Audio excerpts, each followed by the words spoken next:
What's good? What it is? What it ain't? And welcome back to another YouTube video of mine. If you're new here, hi, hello, welcome. Subscribe, like, and comment. If you feel like it, it's helping pay the bills. I need help paying the bills. That's besides the point. If you mess with my vibe and you like this video and it was informative, please hit the subscribe button, like, comment, interact, do something. Dang, let the people know that I'm spilling some real good stuff. If you're not new here, welcome. Hey girl, hey girl, hey. Now, I do want to start this video off by saying this is based off my experience.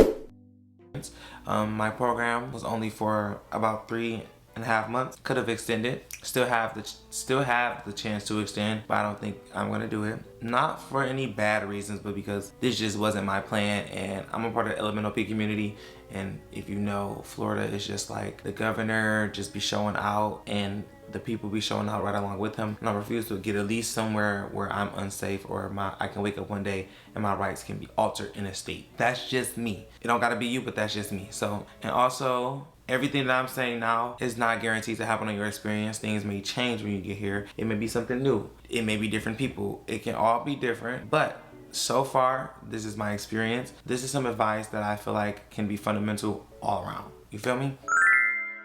My advice for a move-in day: get some sleep. It probably is going to be hard getting sleep because you're eager to know. Do whatever's in your power to get some sleep, or bring a Red Bull. Drink some type of energy drink because you will be tired. You will be tired. Try your best to do organized packing. That will help you a lot. Like, organize your packing as much as you can. Don't just stuff. Please don't just stuff, because it is not going to be fun putting your room together. I did that. Actually getting here, I'm going to insert some B-roll footage here. Flamingo crossings can be confusing. The type of directions that they gave us were like, didn't really stand them for real, but thank you to whoever tried their best to type them instructions, but they didn't give what they were supposed to give. I didn't see no flags, nothing they was talking about. I didn't see none of that. It was just like chaos, honestly, for me. Like, as a person who didn't know nothing about DCP and I was moving to Florida by myself and just doing everything on my own, it was confusing. So I'm helping y'all out. So you're gonna enter in through this way. If you have an Uber, a Lyft, or like somebody just dropping you off, I would advise you to come at least an hour in advance of your check-in time. 2 hours if you just want to be safe and like really catch your breath and like really see things. And like, if your nerves are like mine, I can have like very high anxiety when I'm going somewhere on my own, doing just things by myself. So I need at least 2 hours in advance, like 1 hour, to literally just cool my brain down all the way and just find out what I need to find out, ask as many questions as possible. I just need to be able to grasp it wholly so I don't walk around with attitude, so I'm not walking around with anxiety, or just so I'm chill, you know? And I was chill on mine, but I also had high anxiety. Like, the heat of Florida combined with the nervousness and everything that's going on, it's just like, oh, it's too much. It is too much, and they will have you in the sun for a minute. If you have an Uber or Lyft, or somebody's dropping you off, I advise you to come 2 hours in advance. They have visitors parking in the front. So here's the part that I'm gonna show you. So they have visitor parking in the front. Visitor parking is literally right here. The doors to get in, the gates to get in Flamingo is right next to it. So here's the deal with visitor parking. You cannot park there for more than an hour. But if they don't know you're a visitor, do what you will with that information. I'm not saying park there and then we your stuff in, but to each his own. They didn't let me park there because I had already told somebody that I was a new person moving in. And she's like, no, you need to go all the way down. So basically, you're gonna go all the way down, enter in through those gates, and you're gonna park in their parking lot. Park in lots 1 through 3 if you can. If you can. I don't care if it's back, but just stay within that range. Park within that area, because it's like a more of a straighter shot and closer to where your training traditions is going to be. Also, another tip when moving in, they have wagons available. For the people that don't got wagons and stuff or whatnot, you don't want to have to carry everything by hand, because that is just outrageous. I did it with my stuff, but then I carry my groceries in a wagon because I found out later on, so I'm gonna let y'all know now the real tea. They have wagons. All you have to do is take your state ID down to the community building. You just ask somebody where to get a wagon from. You take it down there and you give them your ID and they let you rent out a wagon. I believe if you're like late, it's a $25-$50 fine, but just take it back on time type thing, and you will get your ID back and you won't get fined. That can be a tremendous help with your moving process, because you get to walk it from the car wherever you're at. Some immediate rules you should know, I feel like you should know. No smoking, no open alcohol containers at the pool, no parties, no group gatherings over 10. Company has company has curfew and they can't spend the night for more than 3 consecutive nights. I'm not saying somebody is coming to your house doing room checks, but depending on your roommates and your situation, you have to abide by the rules because they're not going to be cool and let you do what you want to do. In my case, if I wanted to have company, my roommates are okay with it. Y'all have that agreement. Do what you will with that information. I am not saying do it though. Carry your ID around at all times. When you move in, you'll get one of these. You'll get this thing. Can it focus? Show you the character of your building. My character is Doc, and Doc is just like a hard worker and some other stuff. I forgot it. I don't know about heart, but it's a breakdown of every character on the building. You can read it. It's cute. I guess it like aligns with who you are and your personality as far as them. I don't know. I think it just places you whatever one, but I felt like mine's aligned with me. But yeah, you get one of these, and this is attached to it. Inside is gonna be your Flamingo's Crossing key to get in like rooms and entry places, but then you're also gonna get your ID. You're gonna keep your ID in there as well. So I switched mine, and I have like in this little plastic thing, so if you want to order one in advance, I would recommend you. So I put mine in this little plastic thingy. I'm put my finger over my printer number. So yeah, I have it on both sides and it's clear. So I'm quickly able to identify myself if need be, and I'm able to enter and exit like buildings and outside of Flamingo Crossing, because here's the gag. A lot of buildings will lock, like the doors will lock, and a lot of the buildings will lock, and people will look at you crazy and will not let you in. Even if they see you at training, all that good stuff, they will look at you crazy. Tickets.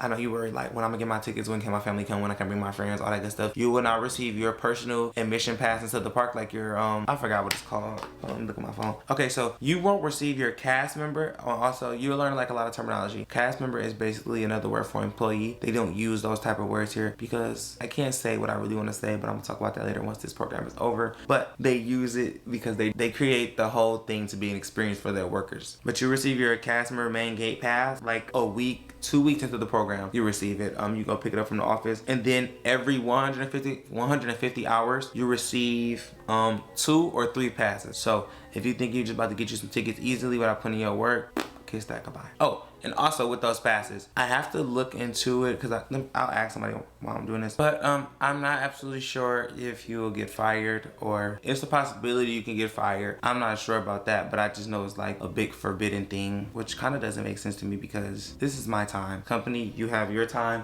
and I have my time. You should not be dictating over all of my time and telling me what I can do with my free time. Maybe I'm crazy, but whatever.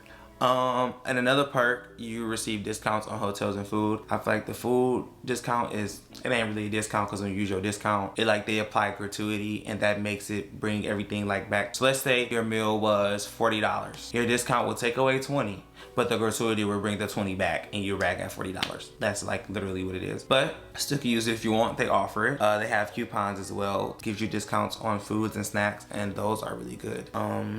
You get discounts on hotels and resorts. Now, I really like this one because when I tell y'all it is a big, giant discount, like the discount for the hotels and resorts are crazy.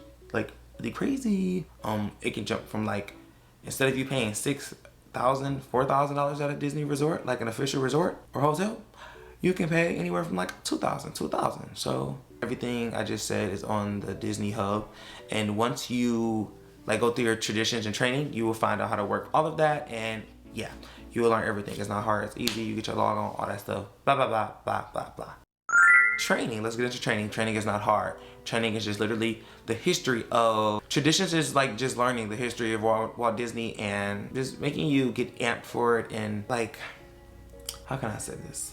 They cushion your mind to make the working day-to-day life and the hard work that you're about to do, they cushion it to try to make it feel like it's not that hard work that it is. Not to say that it won't be that great magical experience, but it's hard work. I'm not about to sit up here and lie to you, it's hard work. At the end of the day, as much magic as you want to put on it, it's hard work.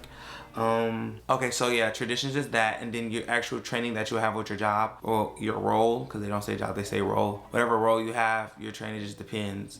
They give you like a tour one day, like a tour of the section of your park. After that initial tour, you go to your specific spot in the park, wherever your stations are. Like, they train you on your actual job. Training is not nothing crazy. They're not like at your throat, like, you better get this right now. If you don't get this right now, if you don't understand what I'm saying right now, I will fire you. They're not like that. They're like, I'm gonna teach you 1 + 1. Okay, if it's okay if you don't get it now, but you will practice and you will get it eventually. Now, if you don't get it eventually, that's when things can go wrong. But if you like, just take some time to warm up to everything, as long as you're getting it and trying your best and like asking for help, for the most part, they're understanding and they will work with you. That is one thing I do really, really appreciate about this company. So yeah, don't stress too much about like your training. Oh, also, wear gym shoes. Wear gym shoes. I know it says dress casual on your training week, but baby, that part is hot. For my young men, do not wear no suit. You better wear a polo. You pushing it with a long sleeve button up. But a polo, baby, you're pushing it. You're pushing it, you will be hot. You will be hot. I mean, I don't think people come in shorts, so hey. I wore some golfing shorts. Like, I wore some of these and I didn't get cussed out. I didn't get any trouble. Nobody was like, why did you wear that? You know, I was comfortable. I wore that with a polo and some gym shoes and I was perfectly fine. I still looked like casual and yeah. Please don't make that mistake. I see a lot of kids going to their training all layered up, because in the morning it's warm and humid, but it ain't as hot as it's gonna be by the end of that day. So I'm really trying to prepare you, you know, and take some water with you. Honestly, that's all I have for this part 1 of this video. I'll have a part 2 soon, letting you know about the experience. So do not, I would recommend come in, have fun, but don't come in having too much fun. There's a lot of participants in the program who come in like, oh, this is about to be experience. They get all hyped because they're making new friends and party here and party, let's kick back here, let's go to the pool, now let's do this, let's go to frogs or different clubs or etc, all that good stuff. Don't get me wrong, the fun stuff, yes, it's appealing and all that good stuff, but be prepared to work. Don't forget that you have to go to work. No matter what, you have to go to work. Depending on your role, your hours will vary. I know somebody who just told me they work attractions and they're only getting 25 hours. That's merely enough to pay rent and a little extra pocket money, and you can't pick up any extra hours. That's neither here nor there. That's the safety critical role. So you get in a safety critical role, ask for a change, or let me not say that, let me be careful with my wording. So if you receive an attractions position, that is a safety critical role, which requires you to take a drug test. Simply decline that drug test, or if you fail that drug test, you're not allowed to have a safety critical role and you're pushed into a different role. You can be a janitorial, you can be in food and bev, you can be attractions. Attractions include park greeter and rides, and that's all I know at this moment. Those are the only roles I know, just at this moment. So, yep. But all in all, my last thing, it will require great time management because I'm a person who, I care for myself first. I will never burn myself out over capitalism. I'm not sure how y'all are, but for me, I will make time for me and I will rest when I need to and heal the proper way. I will never burn myself out for no company, no establishment, none of that, nobody like that. So with that being said, I have to have great time management because I have to fit in self-care time. I have to fit in time for me to create content and edit content. I have to also fit in time for me to have fun and like just live my life, but also put in the hours that Disney is requiring me to put in, you feel me? So that is when your time management comes into play. And if you don't have good time management, you're gonna have a hard time doing this program. I wanna let you know that now. So it's not impossible. I done bust 40 hours in a week. I also done been to the club. I done been to clubs and actually had some time for myself. It's just all about time management. Yeah.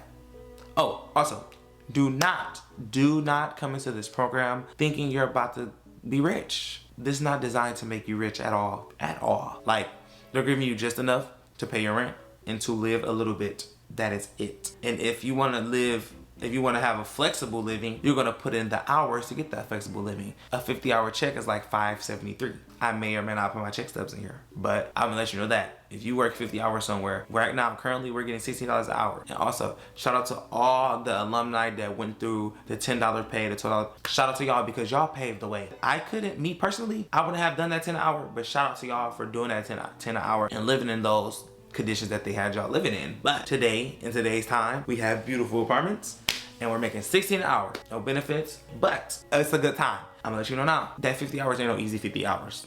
It's hard work. So if you come in to bust and hustle, so be it. Be careful, don't burn out. I almost burnt out this week. So just be aware of yourself, your health, because you don't wanna mess your body up or rip something and just have a muscle spasm, anything of that nature restricts you from going to work and you end up on Flamingo because you have to pay rent every week or you will owe them or they will threaten to kick you out. So you want to be very cautious of how you're using your body, working your body, and when to go outside, and pay attention to your health. Just really pay attention to your health, because once again, you're not getting no benefits. And if you're like me, baby, I don't have no insurance. Anything happens to me, it's like detrimental. So I'm walking on prayers and I'm eating healthy and doing the best that I can with my body to keep it prolonged and keep it going. Also, once you get here, I will recommend this highly. Practice the 50-30-20 rule. The 50-30-20 rule, let me make sure I'm telling you right. The 50-30-20 rule is a budgeting style that helps you, it just helps you save money and also fulfill the needs in your life. So you take your check and you divide it. So 50% goes to your needs, 30% goes to your wants, 20% goes to your savings. When I tell y'all this has been monumental in my journey at Disney so far, it has allowed me to say, okay, I'm being responsible. I have something in my savings just in case things go wrong. I'm also having enough money to buy my needs, and then I'm also having some money to just play with, you know? Even if it's not a lot, I'm having something over nothing. So just if you start the budgeting in the very beginning of your check, it's gonna come like clockwork every check you get, because you're able to log on and see your check a week in advance. So that means you're able to just do that dividing budgeting way in advance, just to be smarter with your money, and you're not like just out here willy-nilly check to check, because that is very dangerous. And I've done it for a couple years of my life. So I've been learning from it, and I don't want y'all to be like me. But yeah, that is all I have for you guys. Catch me on part 2 towards the end, or at the end of my program. I'll do a part 2 to update y'all on how everything's going. Make sure you add my TikTok, is where I post like the mini vlogs of my everyday life and certain jokes and just funny videos. That's it. That's all. And thank you guys so much for watching. I'll catch you guys on the flip side.